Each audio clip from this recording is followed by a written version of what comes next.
Hey everyone, it's me again, and I want to talk about my first month as a mommy. I am a first time parent, a single parent, single mom. His dad is in his life.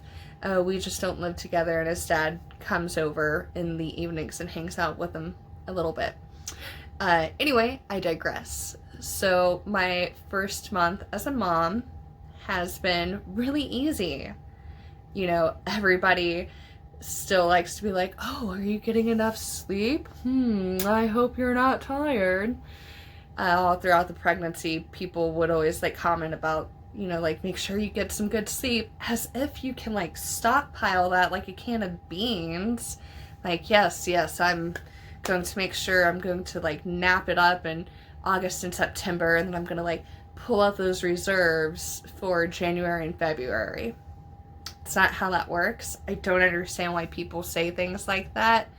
It's really facetious when you think about it. But if you have a theory, I want to hear it because I love theories. So, anyway, my sleep has been about the same. Like, honestly, it's been about the same. I've always had a very difficult sleep schedule, mostly in the sense that I just don't really sleep. Like, I've always like slept for a few hours at a time. Otis, he has not been difficult whatsoever. Like, even waking up with the feedings, and for like the pumping, it's been really easy. He's asleep right now in his little bassinet.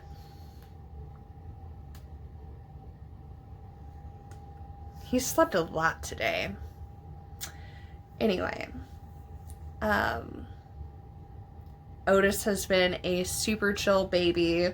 He's so easygoing. So easy, in fact, that my best friend, his auntie caretaker, we like to joke about how Otis is really the reincarnation of my dog Kip Poopus, who I sadly had to put down at the age of 16 back in May after being pregnant with Otis for a few weeks. So, if you believe in reincarnation, which I do, there is a possibility. He does some other things that definitely remind me of Kip, but I'm not going to share them here. I know all of Otis's fussiness. He doesn't really get fussy anyway. He's a self-soother. Because I'm like really big on like looking for communication signals and just like knowing his schedule for things. I can tell you what any of his fussiness means, whether he is hungry, he needs a diaper change, he's got a burp that won't come out, if he is tired and fighting sleep, or if he just wants to lay down and not be held. Because sometimes we don't want to be snuggled and we just want to stretch out in our own little bed. One thing that he has started doing recently is he will start to get fussy while he's sleeping. And I'm like, dude, what are you dreaming about? Is Freddy in there? I don't know. Maybe he's dreaming about there being no more formula in the world, or not being able to have breast milk anymore, or that traumatic event of like being pulled out of my belly. Oh, he sometimes makes these cute little cracking sounds. Just like,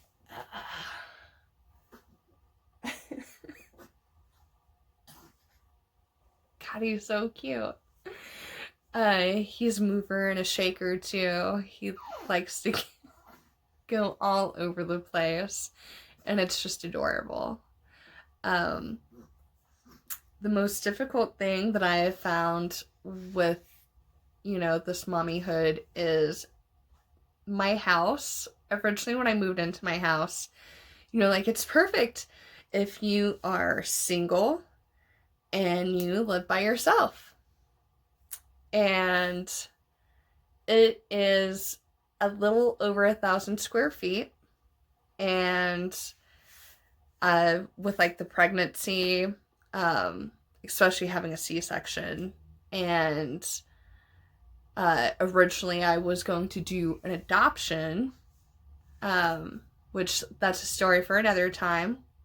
And so one of my friends, she moved in with me to help out with everything because, you know, she was concerned. She knew my situation with everything that was going on throughout the pregnancy. And, you know, she's one of my best friends. I have a lot of best friends. She wanted to come in and be supportive. And so she moved up here from southern Indiana.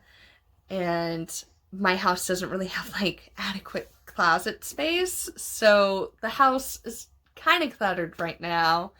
And then deciding to keep Otis means that it's even more cluttered now because there's all this like baby shit everywhere, which, like all things in life, it's temporary.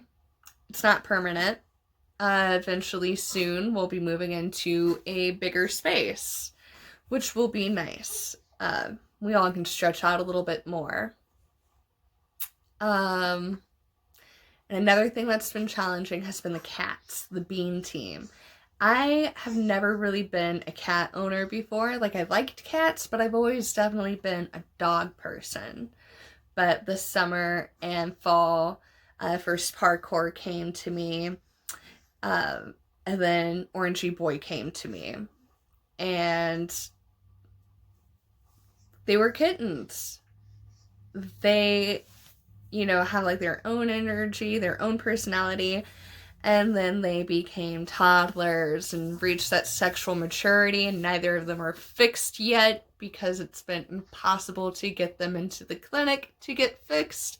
But that is finally changing next Friday. I am so excited because, wow, having a cat go into heat, that shit's annoying.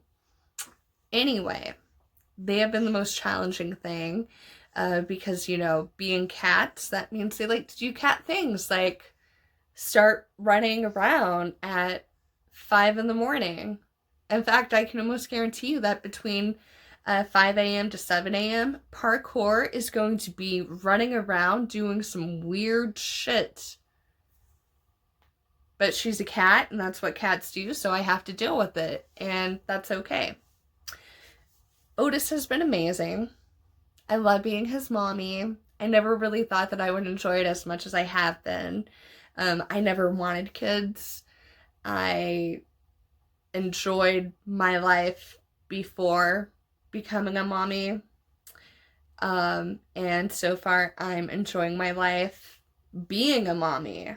I can't wait to see what all of this entails, watching him grow up, seeing his personality develop.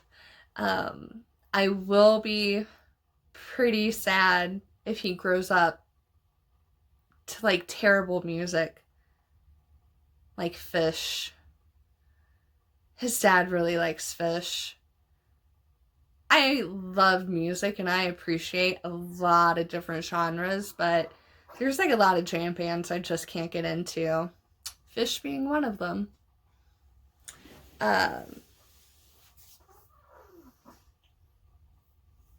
He's making his little cracking sound. So cute. Yeah. I'm so grateful and appreciative of my support network, of my friends who have been there for the pregnancy, as well as, you know, postpartum. If I didn't have them, things probably wouldn't be as easy to cope with now as they are. I'm an extremely flexible and adaptive person, and I have a strong sense of resiliency. So like even with juggling work and being a single mom, I at least have the good fortune to be able to work from home. So it's a little bit easier for me. But with the nature of my work, you know, you really want to have that focus and you really want to be alone for it. So that has been like the biggest obstacle that I'm still figuring out how to better juggle and maintain, so that, you know, Otis is well taken care of, and I'm still making enough money to be able to work from home. There's no such thing as paid maternity leave in America, unless if you happen to like work for some place that offers it. But even then, childcare is still astronomical, and America just doesn't really make it easy for parents, especially single parents, whether you be the mom or the dad. So that's a challenge that I'm adapting to. But as I just mentioned, I'm extremely resilient, and this is just going to be another hurdle that I'm going to jump over and dominate, like I do with so many other things in my life. Not to sound cocky, but I am a very confident person. And again, I have a fantastic, tremendous support network, and friends and family. And that really does make a huge difference.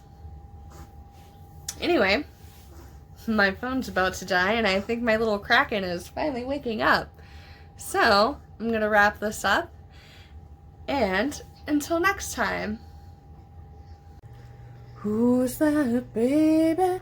Who's that baby? Who's that baby? Who's that baby? Hi, Otis. Only a month old and already sick of my shit.